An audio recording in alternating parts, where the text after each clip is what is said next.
你是不是像我在太阳下低头，流着汗水默默辛苦地工作。 Taiwan in the 1980s was a completely different universe compared to the Taiwan of today in 2024. Back then in the 1980s, the people of Taiwan had a very strong sense of optimism for the future, and many wholesome qualities were captured by the popular culture of the island at the time, which in my opinion truly reflected the essence of the Chinese soul and many of the cultural values of China, which I think are very important, including the love for family, the love for the community, and the love for the country. Take, for example, how in 1981, a very popular Taiwan pop singer named Chiang sung a song titled 国家 or Nation. This song instantly became a hit in the Chinese-speaking world due to its very poetic and very deep lyrics. In this song, 国家 or Nation, the lyrics are 没有国哪里没有家. Without a country, there is no home. This is a saying which has been passed down through the ages. Many historic lessons have proven how terrible it is to lose a country. Now, why is this song considered very deep and very poetic? Well, in the Chinese language, the word for nation is 国家, and this is a combination of two characters. The first character is 国, which means country, and the second character is 家, which means family. So, when the Chinese say 没有国哪里没有家, without a country there is no family, this song suggests that if the country and family are separated, or if one or the other is broken, destroyed, or corrupted, then the entire nation will be lost. And history has proven how terrible it is to lose a nation. At around the same time, a Taiwanese singer named Feng Fei and a Hong Kong singer named Zhang Min sung a song titled 我是中国人, I am a Chinese person. The lyrics of this song are, silence is not cowardice, patience is not weakness. The traditional thoughts of Confucianism guides our steps. 8 years of war taught us that we are tough.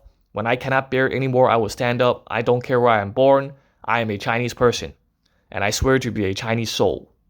Now, what do these lyrics represent? Well, at the time, in the 1980s, we have to look at the historic context. Back in the 1980s, mainland China was still very poor, underdeveloped, and backwards. Taiwan was only beginning to gain a little bit of prosperity. In the world, many people kind of look down on the Chinese. And even if you're a Chinese person living in Indonesia or Malaysia or even in the United States of America, there was still a lot of discrimination going on against Chinese people who were seen as undesirable. The Chinese Confucian virtues taught the Chinese to endure hardship and eat bitterness and to accommodate others, even if you're enduring hardship right now, to keep the peace by accommodating others. However, 8 years of war, meaning the war against Japan during the Second World War, demonstrated to the world that Chinese people can be tough when really pushed to the brink of survival. The part where it says, I don't care where I am born, I am Chinese, and I swear to be a Chinese soul, resonates with a lot of overseas Chinese people. Because it suggests that there is a common cultural mindset that unites everybody with the old country, with the ancestral country, China. So this song, I am a Chinese person, 我是中国人, also became very popular around the world back in the 1980s among the Chinese-speaking communities. So we have to ask this question. Why was the Taiwan popular culture in the 1980s so beautiful? And why was it able to capture the essence or the image of the Chinese soul? I would say that this was because 20 years prior, in the 1960s, Taiwan carried out something called the Chinese Cultural Renaissance movement. Under the leadership of the Kuomintang and under the leadership of Chiang Kai-shek, right? Under the leadership of Chiang Kai-shek, whether you like it or not, we have to give him credit for this. That in the 1960s, he ordered all Taiwan elementary schools to teach youth and young people Chinese classics, Chinese poetry, literature, ethics, and morals. Every single school in Taiwan was required to follow this curriculum. And 20 years later, by the 1980s, this generation of young people in Taiwan came of age, and their beauty bloomed. You look at Taiwan in the 1960s, 70s, and 80s, look at the schools. They have slogans painted on the walls like, be an upright Chinese person, 做一个堂堂正正的中国人，做一个堂堂正正中国人，爱国爱家, love the country, love the family. The mindset that Taiwan had at the time was that we need to cultivate a generation of young people in Taiwan to be the future of the country. So that when the political situation changes in the future in mainland China, mainland Chinese people can learn from Taiwan and restore the Chinese civilization. That was the mindset at the time. So Taiwan cultivated this Chinese cultural renaissance movement. But unfortunately, what happened was that after Chiang died in 1987, I believe, or 1988, his successor, Li Danghui, was very anti-China. And Li Danghui, starting from the 1990s onwards, began a very gradual process of de-Sinicization and Taiwanese localization.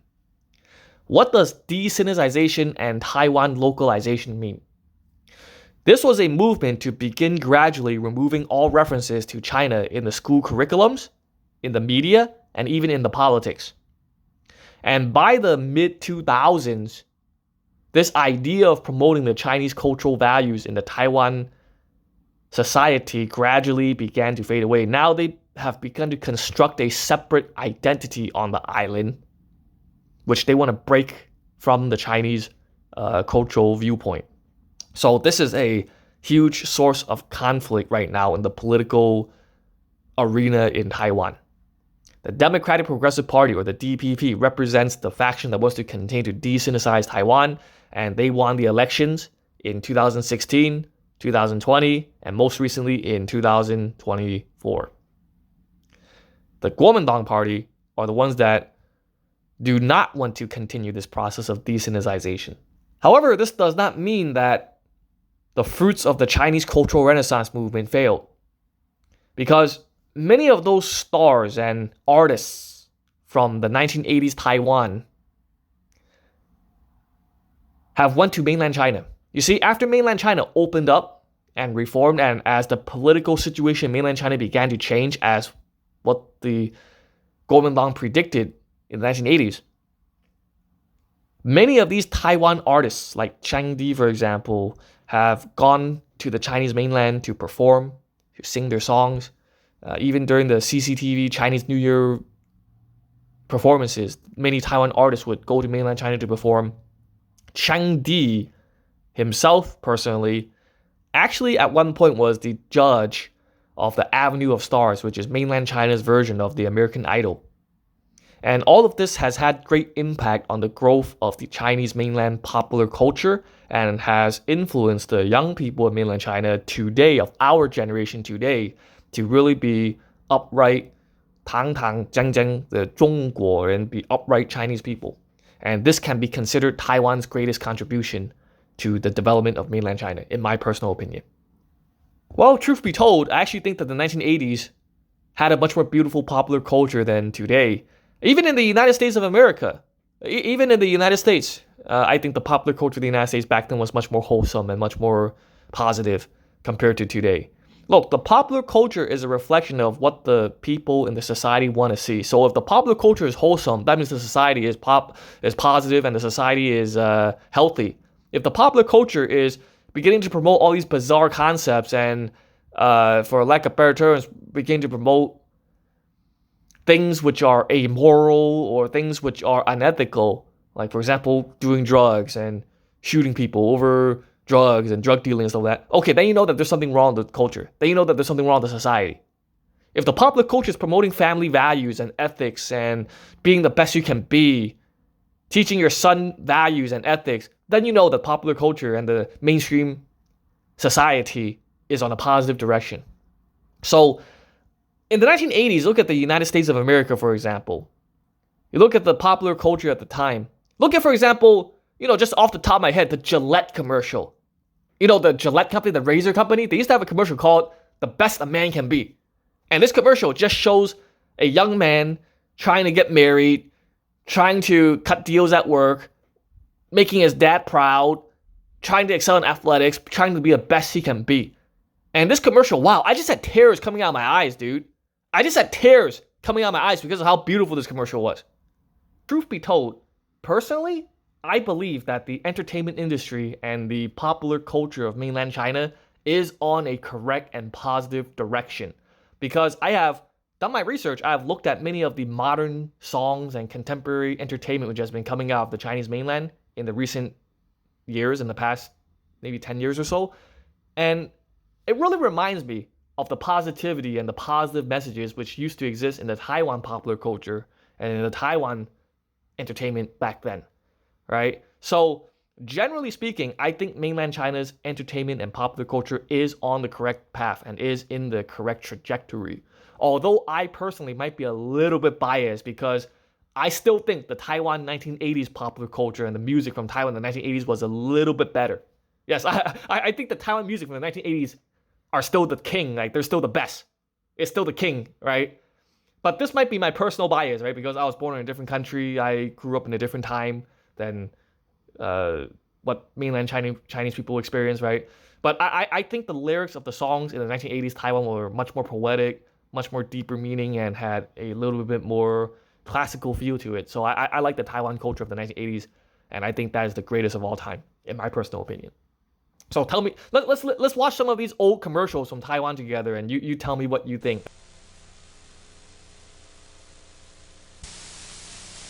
你是不是像我在太阳下低头，流着汗水默默辛苦地工作？你是不是像我，就算受了冷落，也不放弃自己想要的生活？我知道我的未来不是梦，我认真地过每一分钟。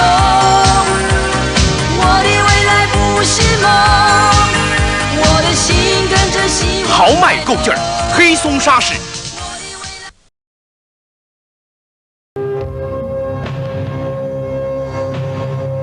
有些快乐我可以梦见，有些声音在我心田。直到我已渐渐成熟，我知道我能将愿望实现。一份温柔是我钟爱。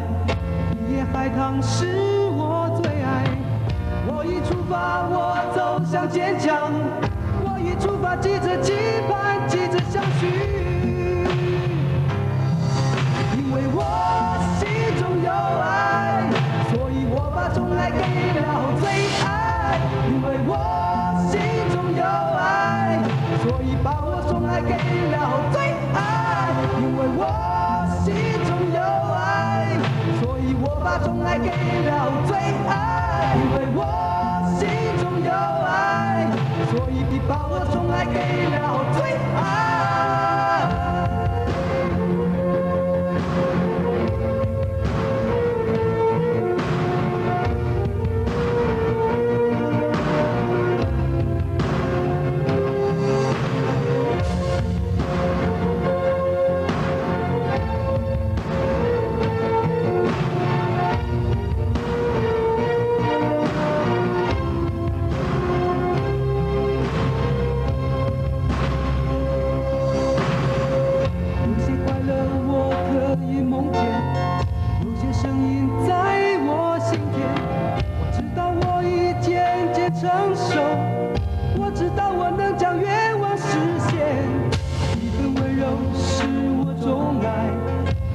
海棠是我最爱，我已出发，我走向无惧，我已出发，急着期盼，急着相许，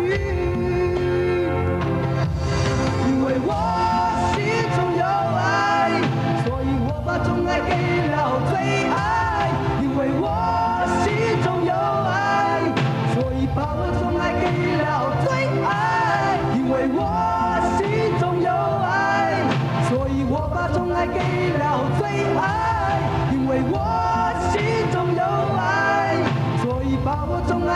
了最爱。